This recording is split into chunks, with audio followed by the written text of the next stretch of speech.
This video was brought to you by Stormberg, a route planner, MisterGreen, Kempower and Marcus Bil. Good morning. So I've been camping here for almost 5 hours. I think that's good enough. Actually in the ET7 I camped for only 3 hours. So it's slightly different time schedule these times.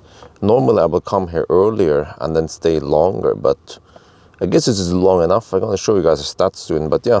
So how was the sleep? Oh, it was brilliant. I can lay down flat and the HVAC is not too noisy. It was doing that up and down spinning in the beginning, but now it's just constant. So yeah, and what else? Nice and warm in here. So I can camp here longer if I wanted to, but just have to get back to Oslo. Alright, it's time. We started at 5:40 and now it's 10:40, so we camped for 5 hours. But now it's minus 12 degrees, but as expected because it's bright outside, yeah. So the sun has been up for many hours. But look here, alright. So what we're looking for is the kilowatt hour used. 10.2 kilowatt hour over 5 hours is an average of roughly 2 kilowatt. That is very impressive. Now it's pulling only 1 something kilowatt. But look here, cell temp mid has dropped to 2.75 degrees. So it's been scavenging the heat, sucked all the heat out of the battery until there's almost nothing else. But still, even if we are in this kind of baseline or the bottom temp that, yeah, it probably doesn't go colder, it still pulls only 1 something kilowatt now. Yeah, because it's wow, really impressive. So in comparison, the ET7 consumed 3 kilowatt. I don't remember how much it was with the other cars. I have to bring up the numbers from the old video and put it on the screen here. But yeah, this is very good. I'm going to show you something else interesting. So if you look here, this is the energy graph. You see you have the drive stuff here. Like, okay, how was it when the... Wait. Oh, I wonder if this was the previous, from 42. Yeah, this was from Folldal to here. I consumed 11.1%. We can also calculate how much that was. Do I have the trip meter? Yeah, maybe I still have it. Let me see, I have to go here. Trip. Yeah, this was from Folldal to here, 242. Okay, that's kind of high. We went a little bit uphill. But if you look here, park. So this is interesting. The car claims 12.4% consumed. And if you do the math here, it will actually be more than 10.2 kilowatt hour. But I'm going to show you something interesting here. So the car's display shows 54%, but the real state charge is 55.6%. And the reason for this is because the battery is cold, and that's why we have the car will display slightly less percent. But if we heat up the battery, if let's say if we just roll the car, shut down the car, roll it into a garage and heated it up, we will actually get back to 56% on the display. That's how it works. But then this one actually this one actually displays as if we consume that much. So it's actually, I would say it's an error. It should be 11% roughly consumed, not 12.4. So I guess if Tesla is watching, they should consider fixing this because it's kind of wrong. We haven't consumed that much. It's just that the battery cooled down. Yeah. So anyway, now we're gonna go to the supercharger in Folldal again. Wait, swipe down here. And then we'll see. It's gonna, yeah, we're gonna preheat. Okay.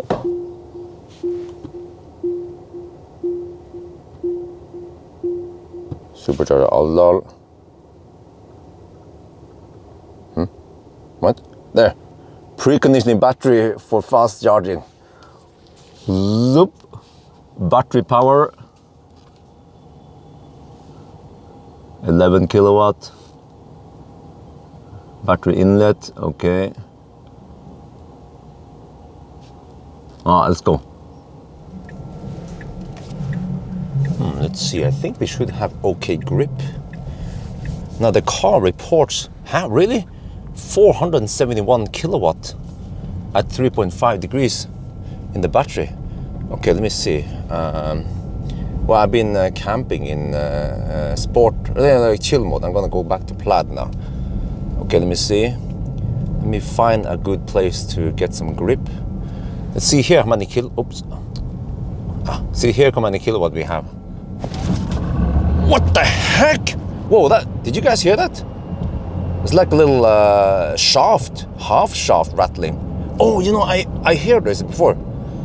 The drivetrain makes some kind of humming noise when it's cold.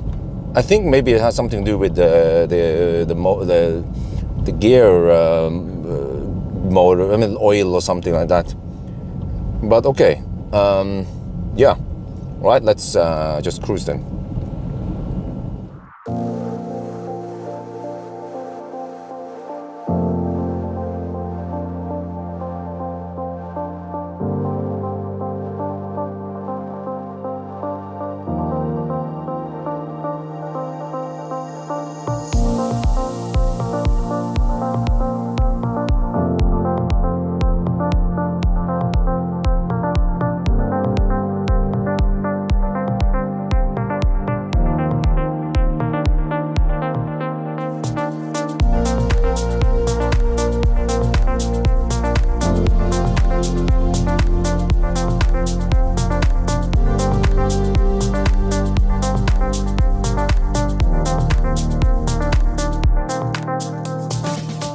We have arrived at the supercharger. Plenty of stalls here. Oh yeah, and also, oh, I see there's a Volvo charging there on the supercharger. This one is open for all the other brands. And actually you can see that the Volvo has a charge port on the left side with the right side, not the right side with the wrong side. But okay, you see here, and there's a fossil car blocking one of the stalls. There's even a sign there saying Tesla supercharger, but I guess the fossil cars, they can't read. All right, but anyway, I'm going to show you something.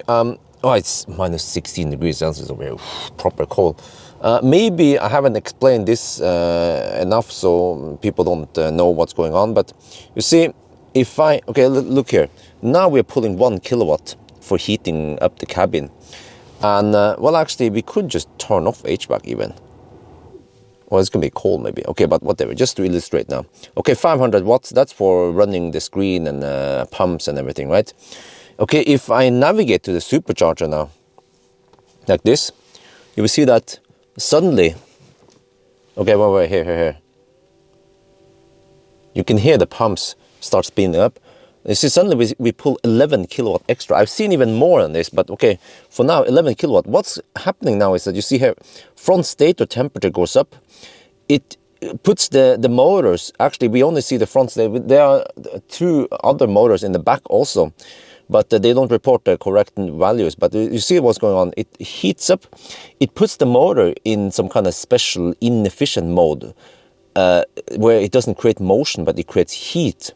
And then it takes that heat via the powertrain here. You see powertrain flow goes up, powertrain inlet goes up. It uses that heat to then heat up the battery. But now it's not doing it, but it can also use the heat pump to add additional heating power. So I've seen that it can pull 15 kilowatts, and that means that since the heat pump has a higher COP level than COP number than 1, we're talking about maybe 16, 17 kilowatt of battery heating power, and that is quite outstanding. Most cars, they have only around 6 kilowatt battery heater. The BMW iX and something i4, I think they have 9 kilowatt battery heater. Model S, classic ones, they have 6 kilowatt, but it's a resistive heater. And most cars I know, they don't use heat pump to heat up the battery. So it's kind of inefficient in that way. NIO, by the way, pulls only 2 kilowatt for heating.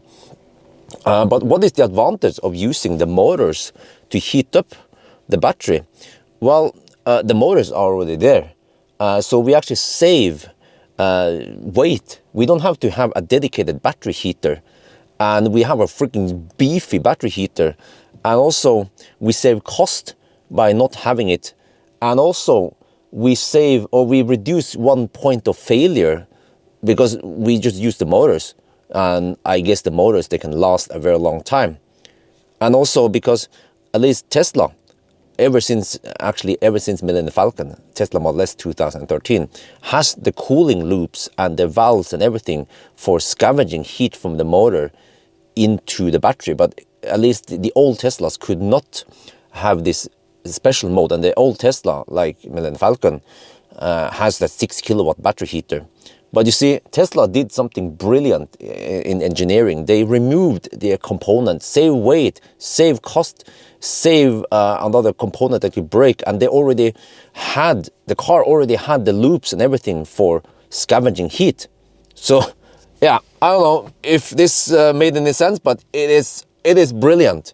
Like, you see that Ioniq 5, you see that Volvo over there.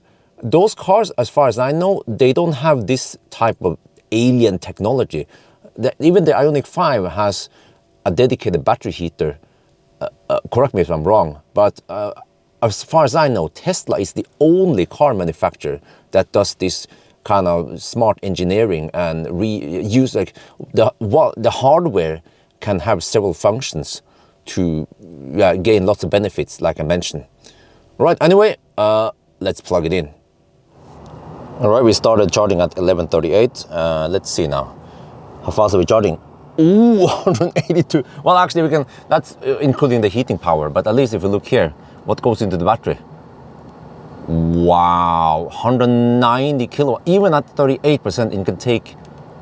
Can we see 200? Can we see 200? How about 200? 200, 201, 202, 203, 200 kilowatt? How about 200? Okay, and one with 200 kilowatt? Almost 200 kilowatt. Okay, wow. Oh, it had that peak. Okay. All right, let's go have some food maybe at Jofs. Oh yeah, here's the sexy beast, man. So yeah, it's minus 16 degrees outside, but I can actually survive, I guess, because we have a little bit of heat from the sun and it's not too windy here. So yeah, I'm not here that often anymore, but we just have to look at the view, adore the view. This is Tron Mountain, 1,666 meters over sea level. Yeah, nice day.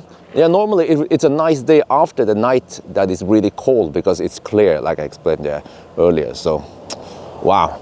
Right, I already ordered some food and now we just have to wait. Oh, look at this.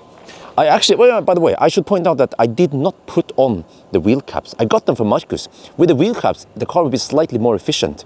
I guess especially when it's really cold outside. But on the other hand, this car has some weird dimension on the rims. I believe that the original ones, they are slightly wider. So this is not from Tesla. It's a third-party wheel shop that Marcus uses. It's for Marcus Bil, needless to explain. Oh man, it's been a long time since I had Jofs. Oh, you know, it's Friday, so I have to go for it. Kebab tallerken. Oh, yeah. Let's dig in. It's unhealthy, but, you know, it's fredag. Yeah.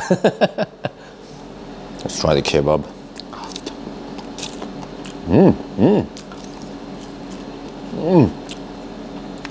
Rice is juicy. Bread.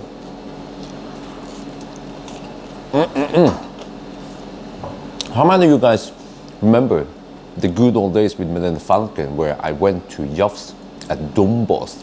That was before the supercharger network in Österland was even established. Oh, those were the days, man. The days of Nimbering. An office job. Right, we have reached 90% now and taking 38 kilowatt. It goes kind of slow now. So yeah, you see now the car estimates that if we start, we can go straight home and arrive with 13%. But you know, let's try something here. From here, we have downhill, and also it's kind of slow. It's like 80 to 60 kilometers per hour, mostly 80 kilometers per hour here. And also the battery is hot. 50, wait, can you see it? There, 55 degrees Celsius. That's also an advantage for Tesla. And then we have slight tailwind. So yeah, let's see now. If we drive at least to Elverum, like how efficient can we make this car? It's like the best of everything now, the best conditions. And also this is actually a pro tip for Tesla owners who owns a Model S or Model 3 or Y with a heat pump. If you want to improve your range in winter, you can fast charge and heat up the battery, and then you will get some additional range. I don't know exactly how much the heat in the battery will count, but it could actually be several kilowatt hours.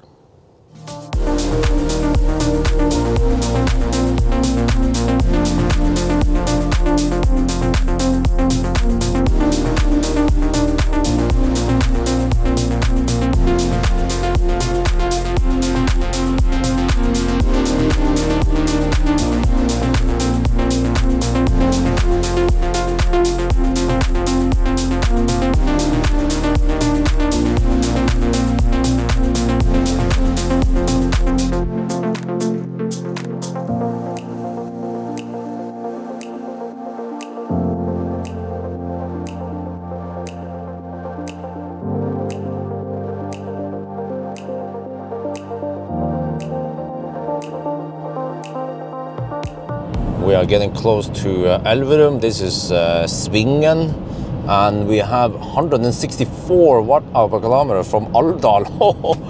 Very nice. And then if you look here, the energy meter or energy app here shows that we have spent 29%. So we started with 93% from Folldal. Now we're down to 64. Wow, and this is highly advanced stuff, man.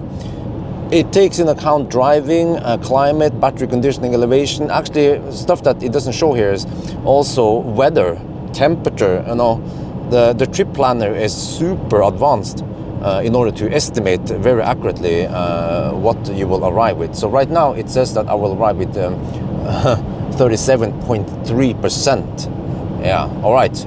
Let's go back to Oslo then. Let's see now. This from here on, the speed limit is higher, so yeah, the consumption should go up.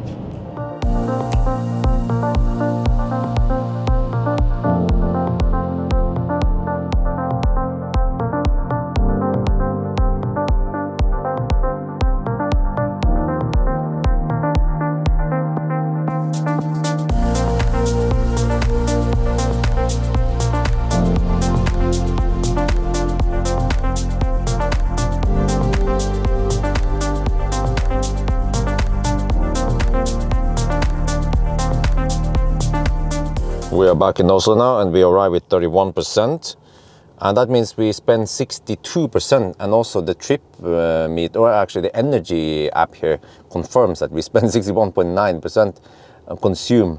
Actually, it's less than what the car initially projected. I'm not sure why it projected that bad. Maybe because I preheated prior to that one, because it can actually take in account how fast I drive, and I tend to drive at speed limit plus VAT, so it actually figures it out. Some cars will estimate that you drive at the speed limit. But look here, so one interesting thing is here that this is it's not okay. 0.9% is not 0.9% of what we consume. It's actually 0.9% of the total battery at 100%. And I know that I have 92 kilowatt hour net capacity, so we can take 92 multiplied by 0.09, you will see that we spend 8.3 kilowatt hour. And then I know that it takes from Folldal to here, it takes 3 hours and 15 minutes roughly. And then you see that we spend an average of 2.5 kilowatt roughly for the heater. So yeah, it was not that cold, but you see we actually spend more when we drive versus when we are stationary, which makes sense because when you drive, you have wind, the chill effect over the windows and everything, and then you need more power to heat up stuff. And also, this car, okay, actually, the climate was 6.7% better. This is kind of confusing. I guess it's 6.7% out of 0.9. So how is this again? The car estimate we maybe need over 1%, something like that, right? We are now mixing up percent and percent points. Yeah, I know I make that mistake all the time. I say percent where I mean percent points, but those are actually different. So yeah, but here actually it doesn't show you the difference between percent and percent points. And then driving also was slightly better than projected. So yeah, this is pretty cool. And I can show that the trip meter here from Folldal to to here, 184 watt-hour per kilometer. If we kept driving, we would drive almost 500 kilometers, but of course we have downhill, so but at least let's say 480 kilometers, and this is even in winter, freezing cold some places, and also a mix of Norwegian highways, 80 kilometers per hour plus some 110 zones, so very impressive range really. And then here we see the total trip all the way back here, and 231 is not super impressive, but remember that we preheated twice, which sucks a lot of energy. So of course if we didn't preheat, we would have lower consumption, but then we would charge slower. And then the conclusion from this trip, but also the NIO ET7 trip, is that, well, let's begin with the previous one then. I realized that the ET7 is actually relatively efficient for not being a Tesla. Tesla, okay, they just have some alien tech that just beats the rest of the pack. But I realized that the ET7 was actually fairly efficient, despite that it was really, really cold outside. I think it boils down to that the car was very well insulated against the cold, versus Tesla, which seems to be a bit weaker on that point. But also, I think I have indications that the ET7 has heat scavenging from the drivetrain. I'm not sure, but just based on the test I've done, it could seem like it. The problem with the ET7 was that the battery was a little bit too low, low in temperature, and then we got some limp mode, so that was kind of scary, but that can be fixed with software update. Tesla actually had that with Tesla Model 3 Performance with a Panasonic pack a couple of years ago. It was doing something similar, limp mode at low battery, but Tesla fixed it with software update, so I believe NIO can also fix it. And then when it comes to charging speed, then the NIO was kind of poor, cold getting, but that was as expected with most legacy automakers. What the heck?